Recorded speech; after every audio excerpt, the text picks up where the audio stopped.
एक गांव में एक औरत रहती थी और उसके दो बेटे थे।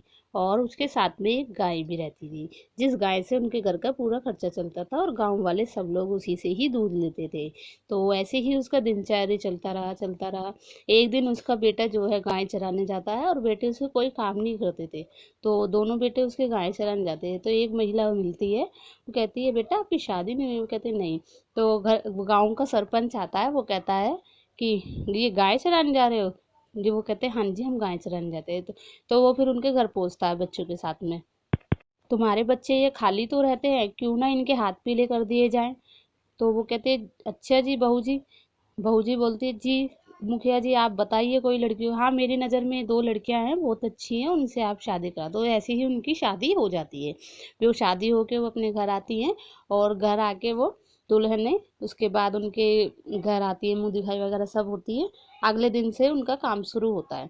तो वो आती है, उनको घर का सारा काम करते हैं। फिर उसके बाद में उन्हें जब गाय का तबेले में सफाई करनी होती है, तो वो कहते हैं वो व्हाट इज दिस। छोटी वाली कहती है व्हाट इज दिस, मैं गाय का गोबर साफ करूंगी। वो फिर काम करके किचन का काम करते हैं और खाना खाने जा रहे होते हैं। फिर वो लोग सब खाना खाते हैं और वो कहती है जेठानी, हाँ अब आ गई है महारानी खाना खाने को। ये खाना खाने के लिए तो बड़ी जल्दी आ गई, काम तो इससे होते नहीं है। सारे काम ऐसे ही मैं ही करती रहूँ, मैं ही हूँ एक घर की नौकरानी, मुझे नौकरानी बना रखा है। मैं ही सारे काम करूंगी, ये छोटी वाली महारानी खाना खाने के लिए आ गई है, ले खा ले खाना। ऐसे कह के वो खाना दे देती है।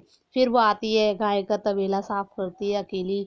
सारे मतलब फिर सुबह ऐसे ही मतलब धीरे धीरे यही काम उसका चलता रहता है। फिर एक दिन वो अब दो रानी से कहती है ऐसा है, ऐसा नहीं चलेगा, तुम्हें भी काम करना पड़ेगा। महारानी की तरह सो रही हो, आज तुम इसके मुंह पे पानी ही फेंक दूंगी। तो वो उसके मुंह पे पानी फेंक देती है। तो फिर उनके तू मैं होती है। फिर वो कहती है ऐसा है, घर का काम तुम्हें भी करना पड़ेगा। कि वो कहती है छोटी वाली, तुम ही बनी हो इस काम के लिए घर की, तुम ही हो नौकरानी, मैं नहीं हूँ। मेरे मेरे बस की नहीं है बटी दिस। फिर उनकी सास आ जाती है, क्या हुआ? मुझे तो पता नहीं, छोटी वाली काम नहीं करती है, गांव के सरपंचों को बुलाओ, मैं तो बंटवारा करवाऊंगी अब। तो ठीक है, चलो बंटवारा करवाते हैं तुम्हारा। फिर वो बंटवारा करवाती है। तो आधा आधा सामान दोनों को बंटता है। तो वो कहती है कि गाय मैं लूंगी, वो कहती है गाय मैं लूंगी। तो वो कहती है छोटी वाली, वो बड़ी वाली की छोटी वाली ने कभी गाय की सेवा भी नहीं करी। तो वो कहते चलो ठीक है, 10 दिन तुम काम करना, तुम गाय का काम करना, 10 दिन तुम काम करना, जो ज्यादा काम करेगा उसी हिसाब से क्या कहते हैं आप दोनों को जो है गाय मिलेगी। फिर देखेंगे किसको गाय मिलेगी।